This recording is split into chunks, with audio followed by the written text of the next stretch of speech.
Okay, well, welcome back to, let's see, this will be episode 3 of our home food storage series. I wanted to quickly go over something because somebody is invariably going to bring up the issue of security down in the comments. I really wrestled for a long time with whether I should show the world my food storage.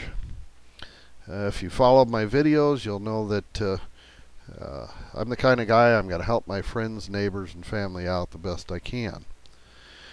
We live in a very rural place. It's probably a 3-day walk from the nearest city with over 50,000 people. It's at least a day's walk from the nearest city with over 300 people. So I'm not too concerned about security. I have an entire security plan, and maybe I'll make a video on that one sometime. You do need to store up maybe some kind of ammunition. My preference is a 2 3/4 inch because it has a lower muzzle velocity and tends to tear organs better. Deer slug. And it leaves a entry wound about that big and probably an exit wound the size of a softball. You got to be willing to pull the trigger. Enough said on that. Well, we'll get on to the food storage on our next wall, huh? Let's look up top. If I can get the camera to quit shaking.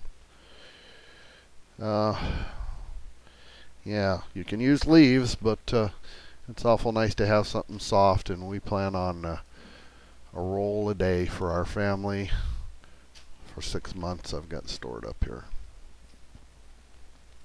Go down one shelf. Honey, it's expensive, so I don't have a whole lot stored, but we probably have 10 or 12 pounds. Oats, we buy those on sale. Those are always handy. Pop-Tarts, toaster tarts.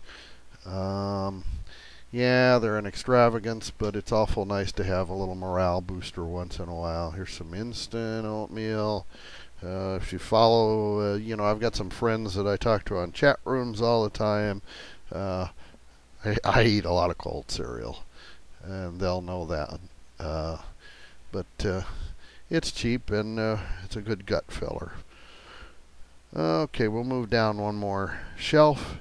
Oh, this one. The Ultimate Multitasker Baking Soda. Good for baking. Obviously, odor control. It's good to put in your socks if you got trouble. It's, oh, yeah. If you're in a SHTF scenario, how stressed out are you going to be? Even if you've prepared like a wild person. I know I'm going to be pretty stressed out. Half a teaspoon of baking soda in a glass of water tastes like crap, but it sure is a good heartburn eater. Okay, let's see, we'll go on. My son likes ramen noodles. We've got some of that. Instant mashed potatoes. Dried gravy mixes, add a little flavor to your diet. My wife's got some popcorn back there, and a whole bunch of instant au gratin potatoes and that kind of stuff. We'll go down another shelf. As you can see, I'm trying to hurry, stay in time. We've got iced tea, hot chocolate, again for morale. Turn you some more. Dried milk. We've got 4 nanny goats out there, so I don't store a lot of dried milk. You can live on beans and rice, and everybody says it's the perfect protein, but gee, a little meat in your diet sure would be nice. We've got canned chicken and crab meat here. Here's some gravy mix and vegetable oil. You can't ever have enough of that. I showed you the shortening already. Also save all your bacon grease as you cook. Down another shelf. We've got some stored water here. You know already, I'm sure, that you got to have a gallon a day to stay alive. And I only have a couple cases here, but we also have a working water well with a hand pump. So I don't worry too much about it. For convenience, I do have, I don't know, about 20 gallons stored here and there in the house of water with bleach in it. You can wash them out really good, and 10 drops of bleach to a gallon of water out of an eyedropper is plenty to keep it, and you can dump it out once a year and refill them, that kind of thing. And here we go. Last but not least, how we doing? Oh, we're doing good for time, 5 minutes. Pasta. This whole thing is full of pasta, spaghetti, noodles, fettuccine. A lot of the meals we plan out of this room use pasta. It's cheap and easy to use. You can cook it on a wood stove.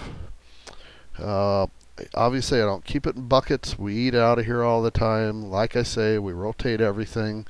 The one thing I do when I buy pasta, I put it in the deep freeze for a few days, get it down to 0 degrees, and that kills any insects that might be in there.